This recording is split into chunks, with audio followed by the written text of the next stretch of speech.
Network की औरतों ने खुद को एम्पावर करने और एजुकेशन के अलावा सेहत की बेहतर सहूलियात के लिए सेल्फ हेल्प ग्रुप बनाया है। इस इलाके में महिलाओं से मुतल्लिक खास मेडिकल सहूलियात फराहम करने पर उन्होंने जोर दिया, क्योंकि उन्हें डिलीवरी की सूरत में 150 किलोमीटर सफ़र करके लेह या नुब्रा जाना पड़ता है। गांव तक सामान लाने ले जाने के लिए सड़क बनाने की उन्होंने मांग रखी है। वुमेंस डिग्री कॉलेज बनाने की मांग भी की गई, क्योंकि यहाँ कई लड़कियों ने 12वीं के बाद एजुकेशन छोड़ दी है। ताशी इलाके में लोग सोलर सिस्टम की मांग कर रहे हैं, क्योंकि सर्दियों में पानी जम जाने की वजह से उन्हें परेशानियों का सामना रहता है। गांव के लोग मोबाइल नेटवर्क की मांग भी कर रहे हैं। हमने ये ग्रुप इसलिए बनाए हैं कि यहाँ पे हम बॉर्डरिंग इलाके में रहते हैं। वुमेन्स ज़्यादा वीक होते हैं यहाँ पे हर तरह से, एजुकेशन में मतलब सब कुछ में वुमेन्स पीछे रहते हैं। इसीलिए हमने ये ग्रुप बना के ताकि हमारे गांव की वुमेन्स आगे बढ़े, क्योंकि घर भी वुमेन्स ही संभालते हैं। तो अपने बच्चों के भविष्य के लिए भी वुमेन्स ही तय करते हैं कि क्या करना है क्या नहीं। और ये हमने ग्रुप, हमारे इस ग्रुप में 19 वुमेन्स हैं।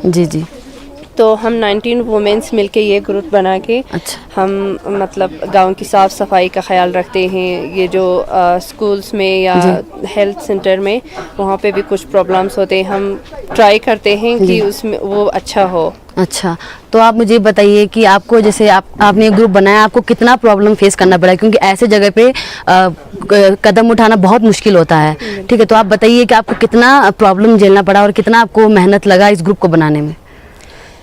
हमने सबसे पहले हम यहाँ हमारी ये जो फरोल इलाके में हम जहाँ पे रह रहे हैं, ये फरोल इलाका है। यहाँ पे हम बहुत सारे वुमेन्स पहले इकट्ठा हुए थे, कुछ तकरीबन 40-50 के करीब थे। फिर हर कोई घर का प्रॉब्लम भी हुआ होगा, हस्बैंड्स ने इनकार किया होगा, फिर ऐसा करके सब पीछे हटते गए, सिर्फ हम 19 ही रह गए यहाँ पे।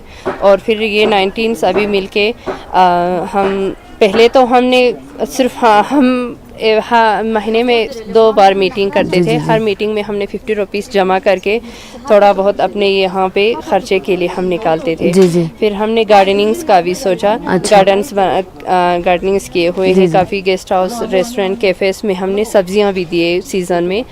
फिर हम एक दूसरे से मिलने के लिए ये जो छोटा सा कैफ़े खोले हैं अभी यहाँ पे, उसमें हमारी कल्चर के हिसाब से ट्रेडिशनल कुछ ड्रेसेस रखे हुए हैं, ताकि सीज़न में टूरिस्ट आके उसको पहने तो हमारे भी काफ़ी इमदाद होते हैं।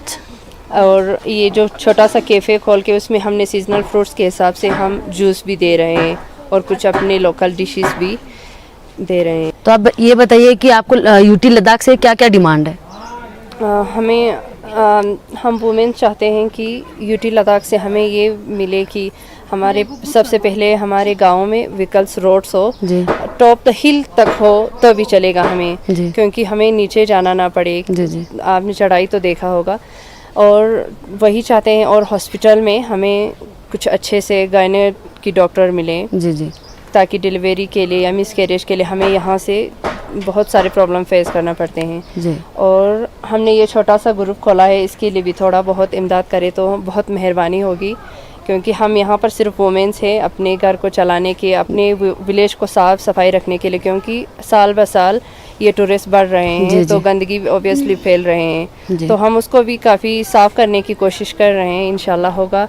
और हमें यूटी लद्दाख से मांग है कि हमारी इस ग्रुप को कुछ इमदाद करे। तो शकीला जी, आप कहाँ तक पढ़े हो? मैंने ग्रेजुएशन कंप्लीट किया। अच्छा, तो आपने ग्रेजुएशन कंप्लीट किया। तो मुझे ये बताइए कि यहाँ पे वुमेन्स के लिए क्या क्या एजुकेशन सिस्टम है? यहाँ पर ज़्यादातर लड़कियाँ ड्रॉप आउट करते हैं 12 के बाद, क्योंकि किसी को एफर्ट नहीं होते हैं। दूसरा, यहाँ पर कॉलेज दूर है, इस वजह से 12 के बाद ड्रॉप आउट करते हैं। ऐसे बॉर्डर विलेज में जहाँ पे ना नेटवर्क ना सोशल मीडिया का पहुँच है, कुछ वुमेन्स ने अपना एक सेल्फ हेल्प ग्रुप बनाया है, जो कि अपने आप में ही बहुत ही फ़ख्र की बात है। तो यूटी एडमिनिस्ट्रेशन से मेरी गुजारिश है कि यहाँ के नेटवर्क इशू को सॉल्व करने की कोशिश करे और वुमेन्स को आगे बढ़ने में उनकी सहायता करे।